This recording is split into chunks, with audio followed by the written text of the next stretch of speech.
तो सेट्स में जो है हमने टाइप ऑफ सेट्स पढ़ लिया था और उसमें हमने 6 टाइप तक कंप्लीट करा था इक्वल सेट तक, और उसके बेसिस पर एनसीईआरटी की 2 एक्सरसाइज जो है वो कवर हो चुकी हैं, फर्स्ट और सेकंड। अब जो नेक्स्ट टाइप से हमें पढ़ना है, यहां से इंटरेस्टिंग स्टार्ट हो रहा है।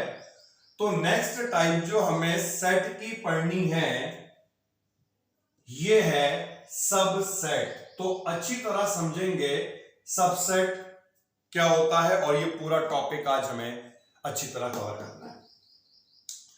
तो सबसेट डेफिनेशन अगर हम इसकी देखें,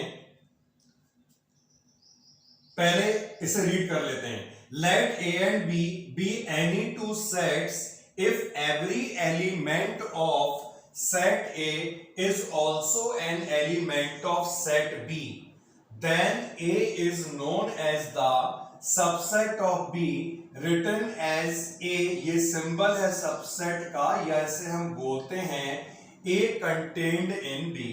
अब जैसे दो सेट हमें गिवन है, एक सेट A और एक सेट दिया है B सेट।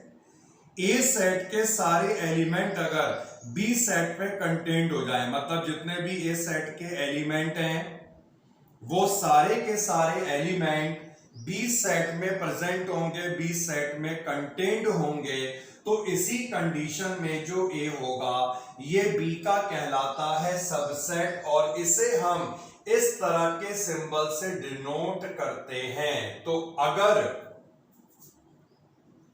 अगर ए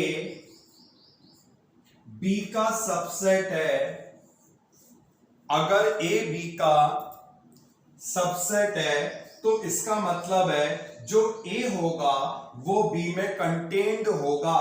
जितने भी एलिमेंट ए सेट में प्रेजेंट होंगे वो सारे के सारे एलिमेंट बी सेट में होने चाहिए। मतलब बी सेट में उनके अलावा कुछ एक्स्ट्रा एलिमेंट भी हो सकते हैं, लेकिन कंडीशन यह है कि ए सेट के जितने एलिमेंट हैं वो सारे के सारे बी सेट में प्रेजेंट हो। तो इसे ही हम बोलते हैं सबसेट, यानी ए सबसेट ऑफ बी, जिसका मतलब है A contained in B, A contained in B. अब जैसे मान लेते हैं कोई एलिमेंट ए है और ये एलिमेंट ए अगर सेट ए को बिलोंग कर रहा है, और ये एलिमेंट ए अगर सेट बी को भी बिलोंग कर रहा है, तो उसका क्या मतलब हुआ, कोई पर्टिकुलर एलिमेंट ए सेट में है और वो पर्टिकुलर एलिमेंट बी सेट में भी है। इसी तरह से कोई दूसरा पर्टिकुलर एलिमेंट ए सेट में भी है और बी सेट में भी है। तो इसका ये मतलब है कि जितने भी एलिमेंट यहां पर ए सेट में होंगे वो सारे के सारे बी सेट में कंटेन करेंगे, और इसी कंडीशन में हम बोलते हैं ए बी का सबसेट होगा। अब जैसे एग्जांपल की बात करें, ए सेट के एलिमेंट मान लेते हैं 1, 2 हैं, और बी सेट के एलिमेंट हैं 1, 2, 3, 4। अब अगर हम इस 1 एलिमेंट की बात करें तो ये पर्टिकुलर एलिमेंट ए को भी बिलोंग कर रहा है, बी को भी बिलोंग कर रहा है। 2 एलिमेंट ए को भी बिलोंग कर रहा है, बी को भी बिलोंग कर रहा है। मतलब जितने भी एलिमेंट यहां पर ए सेट को बिलोंग कर रहे हैं वो सारे बी सेट को भी बिलोंग कर रहे हैं। तो पूरा का पूरा जो यहां पर सेट ए दिख रहा है ये बी में कंटेन्ड होगा, और इसी कंडीशन में हम बोलते हैं कि ए होगा बी का सबसेट। तो ये तो रही सबसेट की डेफिनेशन, और इस सिंबल से हम सबसेट को डिनोट करते हैं, जिसे हम इस तरह भी बोल सकते हैं कंटेन्ड इन। अब इसे हम आगे और एक्सप्लोर करने जा रहे हैं। देखिए कैसे, पॉइंट्स को पढ़ते हैं ना, नो अब पॉइंट्स को समझ रहे हैं।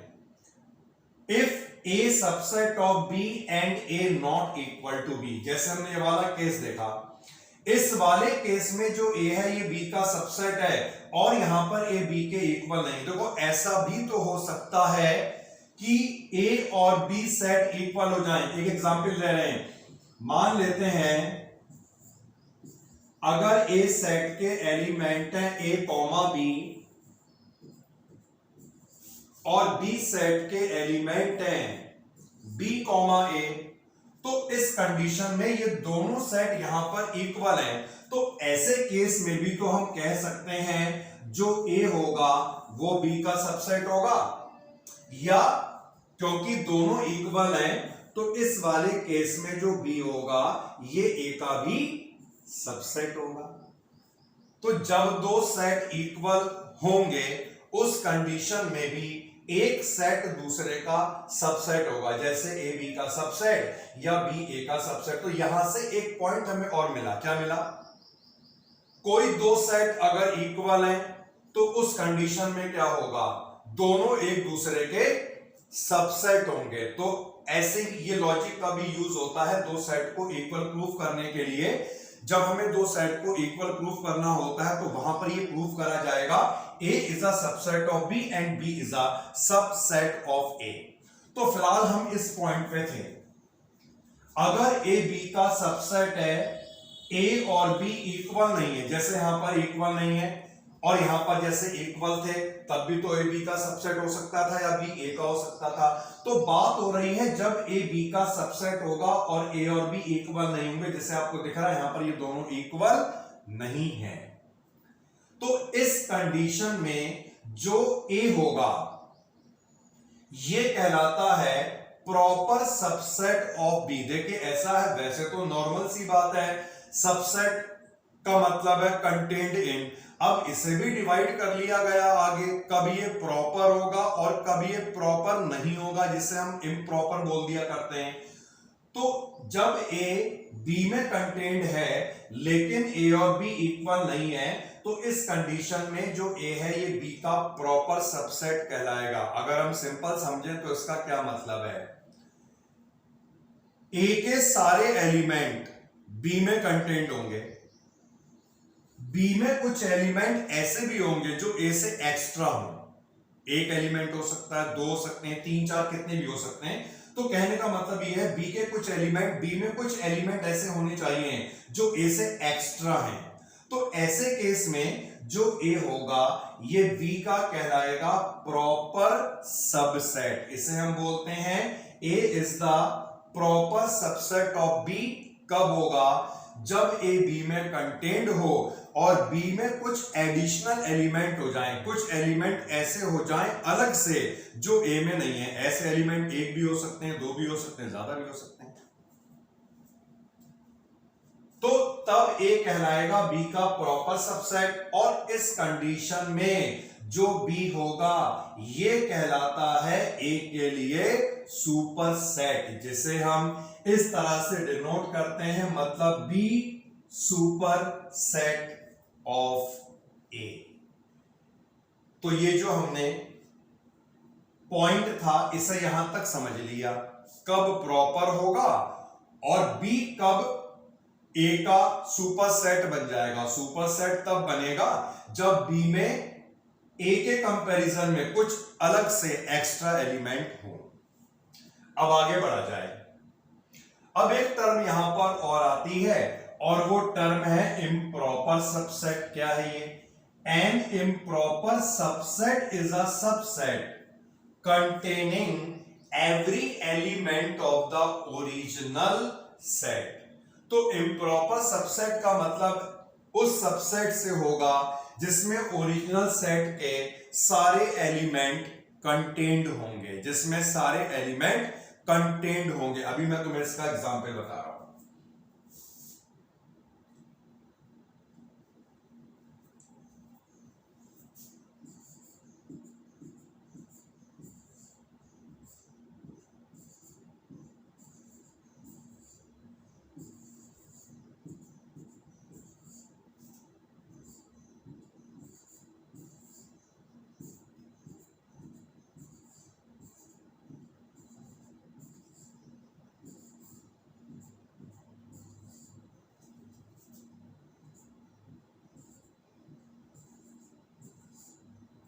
अब जैसे हम यहां पर देखें, जो सेट बी है ये सेट बी ए में कंटेंट हो रहा है, तो हम कह सकते हैं जो बी है ये ए का सबसेट होगा, और इस कंडीशन में जो बी होगा ये ए का कौन सा सबसेट कहलाएगा? प्रॉपर कहलाएगा। क्यों कहलाएगा?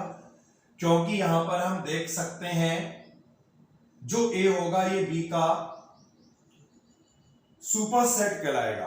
बी तो ए के लिए क्या हो गया? प्रॉपर सबसेट, और ए बी के लिए क्या हो गया? सुपरसेट।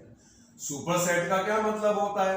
अगर हम यहां पर इन दोनों की बात कर रहे हैं तो जितने भी एलिमेंट बी में है वो सारे ए में कंटेंट हो रहे हैं, लेकिन ए में कुछ एडिशनल एलिमेंट भी तो है जैसे कि 3। तो बी जो है वो ए का सबसेट है, मतलब बी ए में कंटेंट है।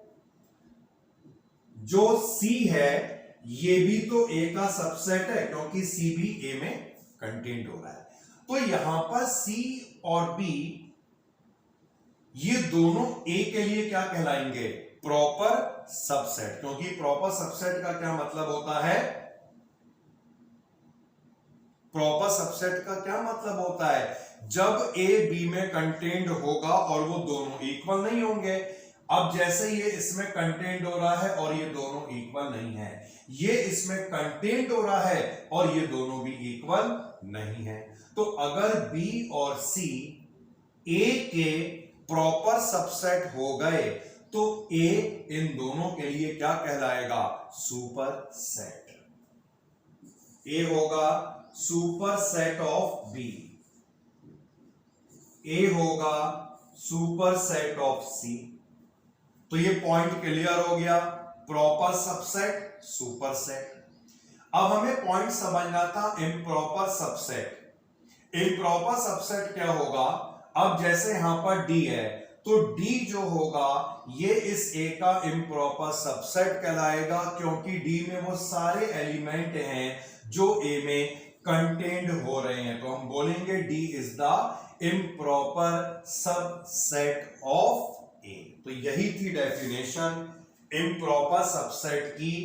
इम्प्रॉपर सबसेट का मतलब है एक ऐसा सबसेट जिसमें ओरिजिनल सेट के सारे एलिमेंट कंटेंट होंगे। तो यहां तक हमने सबसेट समझा, सुपरसेट समझा, प्रॉपर सबसेट समझा और इम्प्रॉपर सबसेट समझा। अब कहानी को आगे बढ़ाया जाए। एक पॉइंट है यहां पर,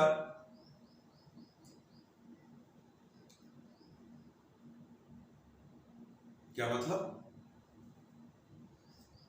हुआ ना। देखिए, अगर ए बी में कंटेंट हो रहा, मान लो कोई भी एक सेट दूसरे सेट में कंटेंट है, उस दूसरे सेट में एलिमेंट्स उस सेट से ज्यादा होने चाहिए, क्योंकि इक्वल नहीं होना चाहिए ना। जैसे ये देखो, ए बी में है और बी में कुछ एक्स्ट्रा एलिमेंट भी है, तो अगर ए बी का सबसेट है तो बी ए के लिए क्या कहलाएगा? बी ए के लिए सुपरसेट कहलाएगा। मतलब एक कैसे हो गई? आइए बताते हैं अंदर क्या है। तो यहां पर जो बी होगा ये बी ए के लिए सुपरसेट कहलाएगा, मतलब एक ऐसा सेट कहलाएगा जिसमें कुछ एडिशनल या अलग से एलिमेंट प्रेजेंट है। एक मिनट, क्या पूछा?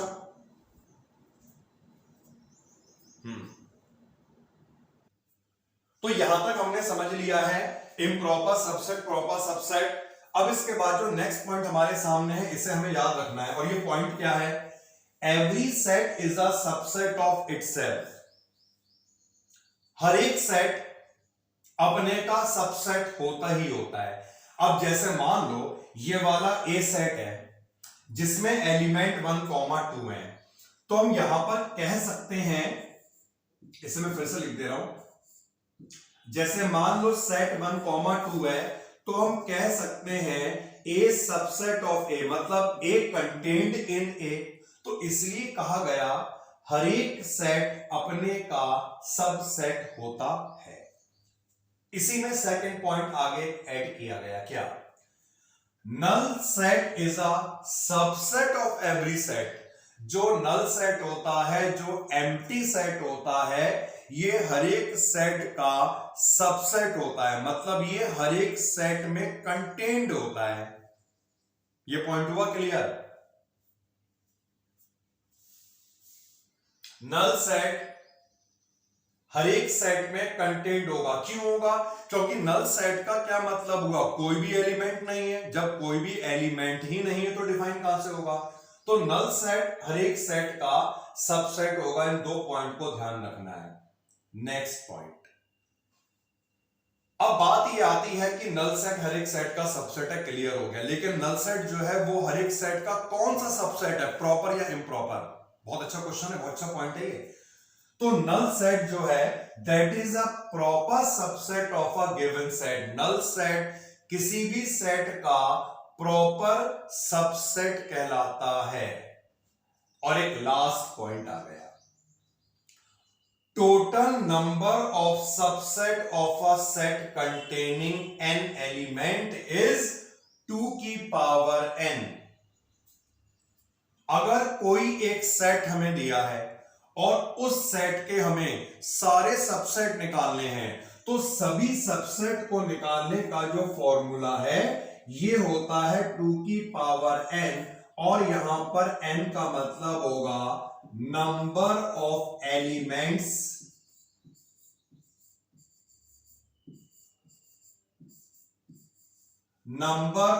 Elements of a set. जैसे इस वाले सेट में अगर 3 एलिमेंट हैं तो इस सेट के सबसेट बनेंगे 2 की पावर 3, दैट इज, अगर इस वाले सेट में 2 एलिमेंट हैं तो इसके सबसेट बनेंगे n की जगह।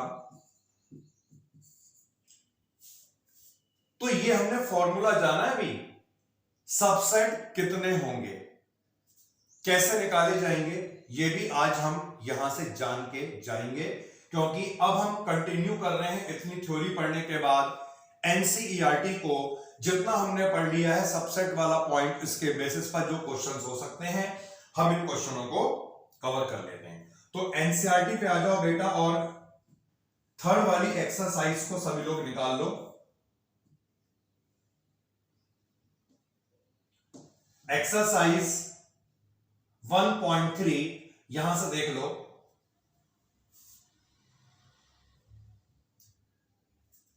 क्वेश्चन में क्या कहा गया, make correct statement by filling in the symbol this और दिस। अब दिस और दिस का क्या मतलब है ये तो हमने समझ लिया। इसका मतलब है ए जो है वो बी का क्या होगा, सबसेट होगा। अब अगर यहां पर हम ऐसे करके लगा दें तो इसे बोलते हैं ए नॉट सबसेट ऑफ बी। तो ये सबसेट का सिंबल है और ये सिंबल है नॉट सबसेट का। हमें इसमें केवल ये सिंबल लगा के स्टेटमेंट को करेक्ट करना है। कैसे, देखिए 2 3 4 इसमें दिख रहा है 2 3 4, इसका मतलब है ये इसका सबसेट होगा, ये इसमें कंटेन्ड होगा। सेकंड पार्ट है एबीसी, इसमें दिख रहा है एबीसी, नहीं दिखा, बी और सी तो है, ए नहीं है, तो इसका मतलब है ये इसका सबसेट नहीं होगा। तो इसमें ऐसे करके बन जाएगा। अगला वाला देखिए, x such that x is a student of class 11th of your school। School में क्लास 11th का जो स्टूडेंट है वो उसकी बात हो रही है। और यहां पर दिया है स्टूडेंट ऑफ योर स्कूल। भाई जितने भी क्लास 11th में स्टूडेंट होंगे, अगर हम इसका एक सेट कंसीडर करें, फिर हम एक सेट कंसीडर करें उन सभी स्टूडेंट का जो पूरे स्कूल में है, तो उस कंडीशन में क्या ये सारे स्टूडेंट्स इस वाले सेट में प्रेजेंट होंगे, कंटेंट होंगे या नहीं होंगे?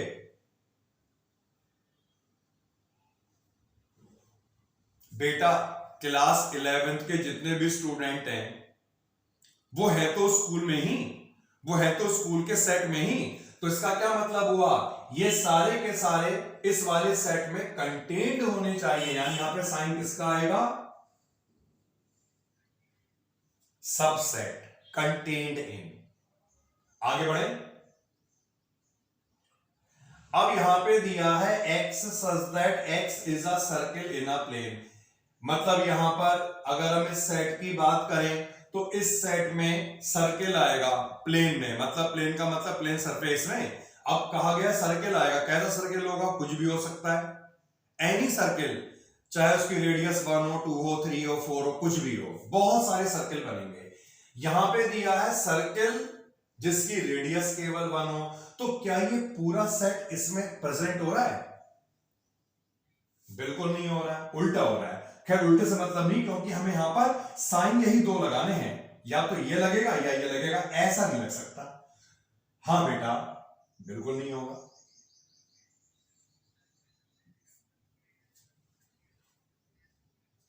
हाँ बिल्कुल सही बात है, लेकिन यहां पर ऐसा भी तो सर्किल होगा जिसकी रेडियस 2, 3, 4 हो, तो वो वाले सर्किल इसमें कैसे कंटेन हो जाएंगे? क्योंकि इसमें तो रेडियस केवल सर्किल की 1 है ना। तो बात हो रही है ये वाला साइन आएगा या ये वाला आएगा, मतलब ये इसका सबसेट होगा या नहीं होगा। Clear? Circle in the plane, यार समझते हो? देखो जैसे ये 2 डायमेंशन हो गया, ये पूरा क्या कहलाएगा? 2 dimensional plane, Cartesian plane, coordinate plane. मतलब इस प्लेन में तुमने सर्किल बनाया, जैसे एक ये बना, एक ये बना, एक ये बना, डिफरेंट रेडियस के बन गए, ये मतलब है सर्किल इन द प्लेन का मतलब है circle in the Cartesian plane, circle in the coordinate plane. ठीक है, ओके ओके। प्लेन का मतलब, हार्दिक तेरा डाउट क्लियर हो गया?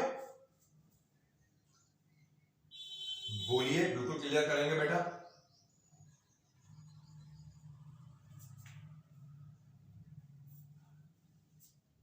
नहीं, मेरी बात सुनो, अगर क्वेश्चन दिया है making the correct statement by filling this, मतलब हमें दोनों सिंबल को लगाकर जो करेक्ट स्टेटमेंट है उस करेक्ट स्टेटमेंट पे पहुंचना है। ठीक है, अब अगर मान लो ये नहीं दिया होता और हमें लगाना होता साइन, तो इसमें उल्टा लग जाता ना, क्योंकि इस वाले केस में ये इसका क्या बन रहा है? सुपर सेट बन रहा है। ओके,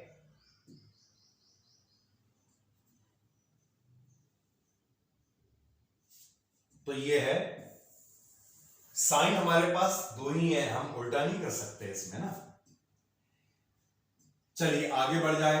अब दिया है x is a triangle in a plane. अब प्लेन में ट्राइंगल दे दिया, मतलब बहुत ट्राइंगल आ गए, कुछ भी आ गया। इसमें दिया रेक्टेंगल इन द प्लेन आ गया, तो वैसे ही बता दोगे यार ट्राइंगल का सेट रेक्टेंगल के सेट में कैसे आ जाएगा, कैसे कंटेंट हो जाएगा, है ना। ये 3 साइड है, ये 4 साइड वाली फिगर आ गई, नॉट सबसेट है यार। अब ये दिया है equilateral triangle in the plane, ये दिया है triangle in the same plane, बताओ। अब ये दिया, ये होगा क्योंकि यहां पर इक्विलेटरल ट्राइंगल में वही ट्राइंगल आएंगे जिनकी तीनों साइड इक्वल होगी। यहां पर दिया है ट्राइंगल इन द प्लेन, सारे ट्राइंगल आ गए, कुछ भी हो सकता है, तो ये इसमें कंटेंट हो रहा है, इसका मतलब है साइन बनेगा ऐसे करके सबसेट का। अब ये बताओ बेटा, ये है even natural number, even natural number का मतलब क्या होगा? 2, 4, 6, 8 सो ऑन, और ये डिनोट कर रहा है इंटीजर। इंटीजर तो सारे आ गए, नेगेटिव भी आ गए, उसके आगे पॉजिटिव भी आ गए, तो क्या ये जितने नंबर हैं ये सारे के सारे इसमें कंटेंट हो रहे हैं? बिल्कुल हो रहे हैं। साइन किसका बनेगा? Any doubt? ओके, तो ये हमने फर्स्ट क्वेश्चन को समझा और इसके बेसिस पर सबसेट का जो लॉजिक कह लो वो और हमें क्लियर हुआ। अच्छा, अभी आगे हमारे पास भैया और क्वेश्चन भी हैं, इन क्वेश्चनों पे आते हैं। ध्यान दीजिए, क्वेश्चनों को पढ़िए, क्वेश्चनों को। फर्स्ट वाला क्वेश्चन पढ़िए।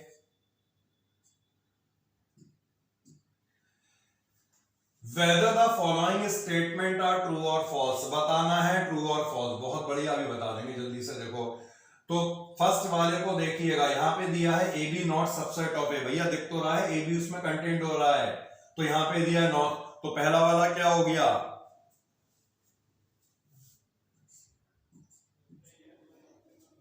ठीक है, ए बी इसका सबसेट है।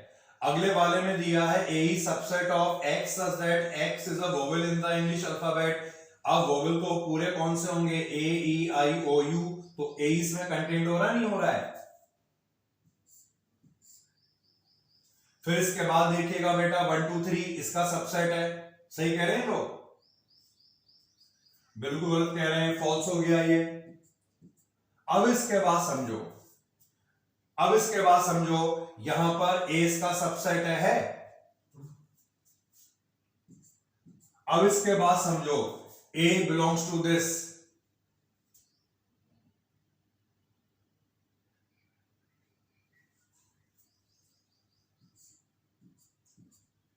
फॉल्स लिखने का मतलब,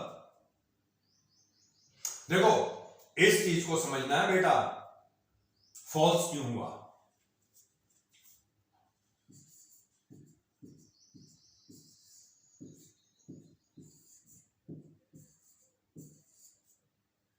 जब भी हम बिलोंग्स टू की बात करते हैं ना, तो बिलोंग्स टू जो है वो पर्टिकुलर एलिमेंट के लिए आता है। कर्ली ब्रैकेट, बहुत सिंपल सी बात बताऊंगा, सेट का मतलब होता है कलेक्शन, और कलेक्शन का मतलब होता है, हमने पढ़ा था स्टार्टिंग में सेट की डेफिनेशन में, कलेक्शन का मतलब होता है एलिमेंट को कर्ली ब्रैकेट के अंदर लिस्ट करके कॉमा से सेपरेट कर दो। तो जब भी कर्ली ब्रैकेट लग गया मतलब कलेक्शन हो गया, मतलब वो क्या बन गया, सेट बन गया। तो अगर यहां पर इसमें कर्ली ब्रैकेट लगा है तो ये क्या बन रहा है, सेट बन रहा है ना। बिलोंग्स टू कैसे आएगा, क्योंकि बिलोंग्स टू का यूज करते हैं पर्टिकुलर एलिमेंट के लिए। तुम्हें दिख रहा है इस वाले सेट में 1 है, तो हम कह सकते हैं 1 बिलोंग्स टू ए। इस वाले सेट में 2 है, हम कह सकते हैं 2 बिलोंग्स टू ए। इस वाले सेट में 3 है, हम कह सकते हैं 3 बिलोंग्स टू ए। अब ये वाला पार्ट ट्रू क्यों था, क्योंकि यहां पे सबसेट, सबसेट का क्या मतलब है तो set he. Subset is also a set, और जब भी हम बोलते हैं सेट उसका मतलब होता है कलेक्शन, कलेक्शन का मतलब है कर्ली ब्रैकेट। तो इसीलिए जब भी सबसेट को लिखा जाएगा उसमें कर्ली ब्रैकेट बनेगा, क्योंकि subset is also a set, also a collection. तो इसलिए ये ट्रू था और ये फॉल्स था। अब नेक्स्ट पे आ जाओ, even natural number less than,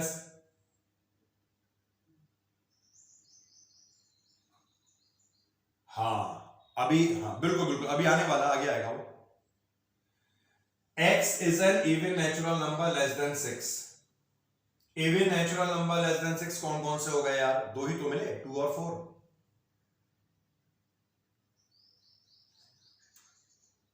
और इसमें दिया है नेचुरल नंबर विच डिवाइड्स, नहीं देखो सुनो तो, यहां पर दिया है even natural number less than 6, तो 6 से छोटे नेचुरल नंबर कौन से मिले, इवन नेचुरल नंबर। यहां पे दिया है नेचुरल नंबर विच डिवाइड्स 36, जो 36 को डिवाइड कर लेगा वो नेचुरल नंबर 1 भी कर लेगा, 2 भी कर लेगा, 3 भी कर लेगा, 4 भी कर लेगा, 5 नहीं करेगा, 6 आगे और भी करेंगे जो हमें मतलब नहीं है फिलहाल, है ना भाई। 6 के आगे क्या होगा, 12 होगा, बिल्कुल ये इसमें कंटेंट है, इसका मतलब है ये हो गया सबसेट। तो डाउट है, हाँ अच्छा अच्छा कोई नहीं, आगे बढ़ जाएं बेटा। तो ये हमने 2 क्वेश्चनों को सफलतापूर्वक कंप्लीट कर लिया है। अब जो थर्ड क्वेश्चन आने वाला मैं बता दूं यार, ये क्वेश्चन भैया बहुत इंपॉर्टेंट है यार, बेसिक को समझने के लिए, लॉजिक को समझने के लिए, जितना भी अभी तक हमने पढ़ा है, इससे प्रीवियस पढ़ा है ना, ये जरूरी है यार। अच्छा क्वेश्चन, वेरी गुड। तो सबसे पहले यहां पर जो ए सेट आपको दिख रहा है, इसे आपको बार बार घूर के देखना है।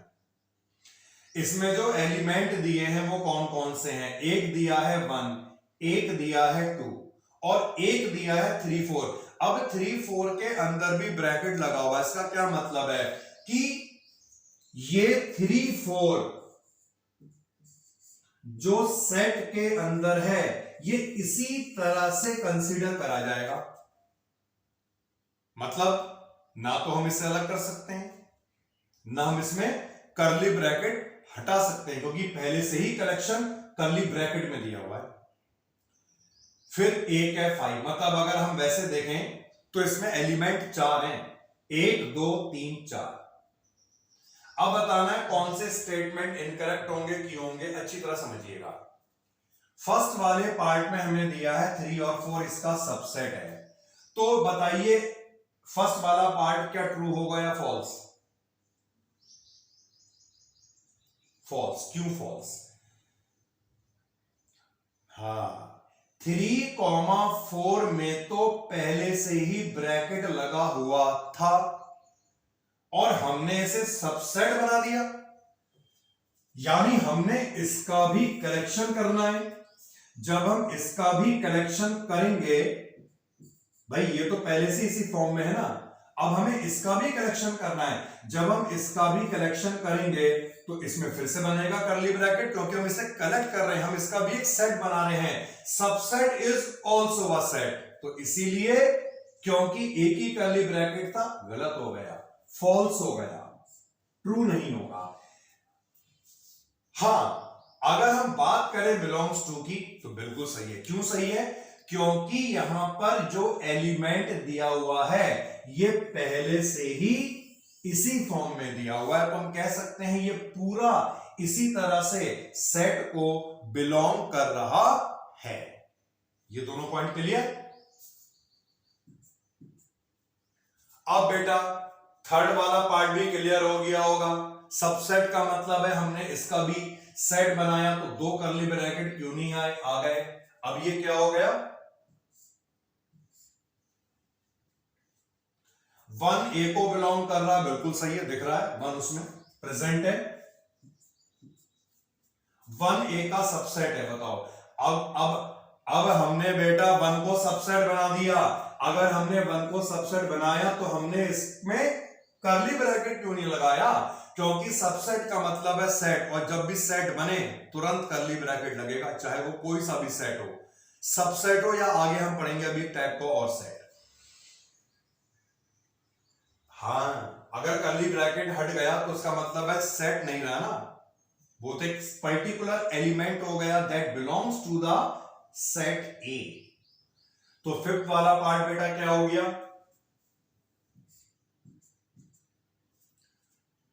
सिक्स्थ वाला पार्ट बिल्कुल ट्रू होगा। 1 2 5 इसमें कंटेंट हो रहा है, इसका सबसेट है। अब 1 2 5 इसे बिलोंग कर रहा है, सही होगा गलत होगा? बिल्कुल फॉल्स हो गया यार। हमने 3 एलिमेंट को मिला दिया, हमने कर्ली ब्रैकेट लगा दी, हमने सेट बना दिया, किस बात का बिलोंग? अब बताओ ये वाला पार्ट बिल्कुल गलत। बिल्कुल क्यों गलत? क्योंकि क्वेश्चन में 3 और 4 एक पर्टिकुलर एलिमेंट है, बल्कि 3 और 4 भी नहीं कहेंगे। इस एलिमेंट को हम कैसे रीड कर लेंगे? इन कर्ली ब्रैकेट 3,4, मतलब इसमें से कर्ली ब्रैकेट भी नहीं हट सकता, क्योंकि यही इस फॉर्म में ही है। तो 3 कैसे अलग हो गया? कहां गए हम? हाँ, 3 कैसे अलग हो गया? इसका मतलब क्या? फॉल्स हो गया। अब 5 बिलोंग्स टू ए, बिल्कुल गलत, समझ लेना बेटा। 5 किसी को भी बिलोंग नहीं करता है, लेकिन 5 सबका सबसेट होता है। अभी हमने पढ़ा था 5 is a subset of every set. सुनो मेरी बात, बताएंगे ना अभी आगे आने वाला, देखिए ये 5 ए का सबसेट है, ये वाला पार्ट ट्रू होगा, ये ट्रू नहीं होगा। रीजन सुन लो क्यों होगा। सबसेट, हमने इसे सबसेट बना दिया। सबसेट बनाने का मतलब है हमने इसका कलेक्शन करना चाहिए था, तो हमने क्यों नहीं इसमें ऐसे करके ब्रैकेट लगाया? उसका रीजन ये है कि जब भी कर्ली ब्रैकेट लगता है तो ये कलेक्शन को डिनोट करता है, और क्योंकि ये 5 है, ये एक एम्प्टी सेट है जिसमें कोई भी एलिमेंट प्रेजेंट नहीं होगा, तो इसलिए ये किसी भी कलेक्शन को डिनोट नहीं करेगा। तो जब हम 5 को सबसेट बनाते हैं तब हम उसमें इस तरह से कर्ली ब्रैकेट नहीं लगाएंगे। तो ये ट्रू और ये फॉल्स। ठीक है, बात समझ में आई? कर्ली ब्रैकेट का मतलब क्या है? कलेक्शन। अरे 5 किस बात का कलेक्शन? कुछ है ही नहीं उसमें, तो इसलिए इसमें कर्ली ब्रैकेट नहीं लगता है, ये ट्रू और ये वाला फॉल्स। बताइए बेटा, एनी डाउट? बहुत ही इंटरेस्टिंग अच्छा टॉपिक था, क्योंकि इस चीज को समझना बहुत जरूरी था। और अभी तक हमने जितने भी पढ़ा इस सेट्स में, बहुत ज्यादा नहीं पढ़ा, भी आगे और भी पढ़ेंगे, उसमें ये चीज थोड़ी काम की अच्छी लगी, बाकी सब बहुत इजी था। आगे बढ़ जाते हैं और क्वेश्चन को देखते हैं। तो ये रहे बेटा रिमेनिंग क्वेश्चन। जैसा कि हम आपको बता रहे थे, तो जितने भी टॉपिक हमने पढ़ लिए हैं, अब हमारे पास एक क्वेश्चन और रह गया है करने के लिए। क्वेश्चन नंबर 4 देख लो बेटा, मैं दिखा दूंगा इस तरीके से, आगे और भी क्वेश्चन है, लेकिन हमें अभी 4 ही करना है क्योंकि यहीं तक हमने पढ़ा है। 4th क्वेश्चन क्या है? Write down all the subset of the following set, first, second, third, fourth, 4 part है, ठीक है। तो मैं इसको ऐसे कर लेता हूं, आपके बुक में होगा क्वेश्चन, देखिए कैसे करना है।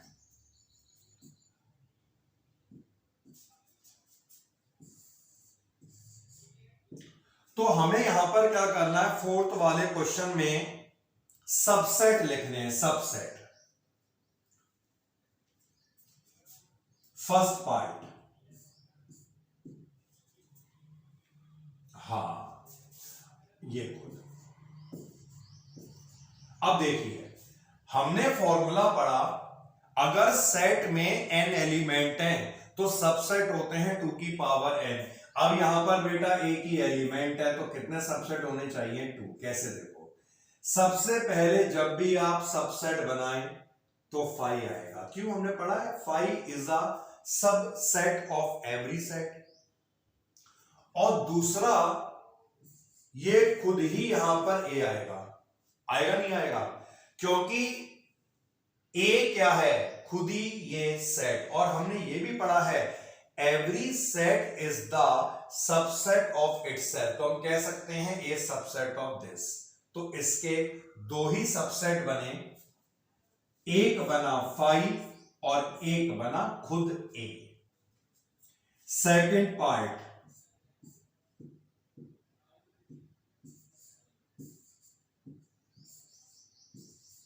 अब यहां पर 2 एलिमेंट आ गए, 4 सबसेट बनने चाहिए। सबसे पहले बनेगा 5 is a subset of every set, उसके बाद बनेगा a, उसके बाद बनेगा b, और उसके बाद ये खुद a भी पूरा बन जाएगा। Every set is a subset of itself. अब बताओ, 5 इसमें दो 5 तो होना ही होना, छोड़ दो उसे। ये a जो है इसमें कंटेंट हो रहा है, मतलब ये इसका सबसेट है, बिल्कुल है। ये इसका सबसेट है, बिल्कुल है। ये इसका सबसेट है, बिल्कुल है। क्लियर? समझो अच्छी तरह। कोई डाउट है तो पूछो, बताओ भैया, एनी डाउट? अब इसके बाद आगे बढ़ते हैं और जो नेक्स्ट वाला पार्ट है, थर्ड वाला पार्ट, इसे कवर करेंगे। इसमें हमें जो सेट के एलिमेंट्स गिवन है वो 3 दिए हैं। अब अगर एलिमेंट 3 हो गए तो फॉर्मूले के अकॉर्डिंगली 8 बनने चाहिए। 8 सबसेट बनने चाहिए। कैसे? देखो, सबसे पहले तो बेटा 5 आएगा, फिर उसके बाद 1 आएगा, उसके बाद 1,2, ये भी तो कंटेंट हो रहा है 1,2। इसके बाद आएगा 1,3, इसके बाद आएगा 2,3। क्लियर है? अब 1 कंटेंट के आगे मुझे 2, 3 लिखना चाहिए था, मैंने सीधे 2 वाले बना दिए। ध्यान से, वैसे कोई दिक्कत नहीं है, आगे पीछे लिख सकते हैं, लेकिन हटाओ यार, पहले सिंगल वाले लिखो ना, एक सिस्टम चलना चाहिए। तो 1 कंटेंट हो रहा है, 2 कंटेंट हो रहा है, 3 कंटेंट हो रहा है। अब 2 के पेयर लेकर, जैसे 1,2 कंटेंट हो रहा है, इसके बाद 1,3 ये भी कंटेंट हो रहा है, और इसके बाद 2,3 ये भी कंटेंट हो रहा है। लास्ट आएगा 1, 2, 3 ये भी कंटेन्ड हो रहा है। तो इस तरह से 8 सबसेट मिल गए। ये सारे जितने भी हमने लिखे हैं ये सारे इसमें कंटेन्ड हो रहे हैं। तो इस तरह से किसी के भी हम सबसेट फाइंड कर सकते हैं। फॉर्मूला हमने जान ही लिया है, 2 की पावर n, जितने एलिमेंट हैं n की जगह लगाओ, नंबर मिल जाएंगे। कैसे निकालने, ऐसे निकालने। आगे बढ़ जाए बेटा। देखिए एक 4th वाला पार्ट है यार, छोटा सा, हमें दिया है 5। अच्छा ये बताओ, अगर ये 5 दिया है तो यहां पर कितने एलिमेंट हो गए? एक भी नहीं हुआ ना। 5 का मतलब क्या है? Null set. नल सेट का मतलब क्या होता है? Set containing no element. No नहीं, नो। तो नो का मतलब क्या हुआ? एलिमेंट कितने हो गए? एक सबसेट बनेगा। पता कौन सा बनेगा?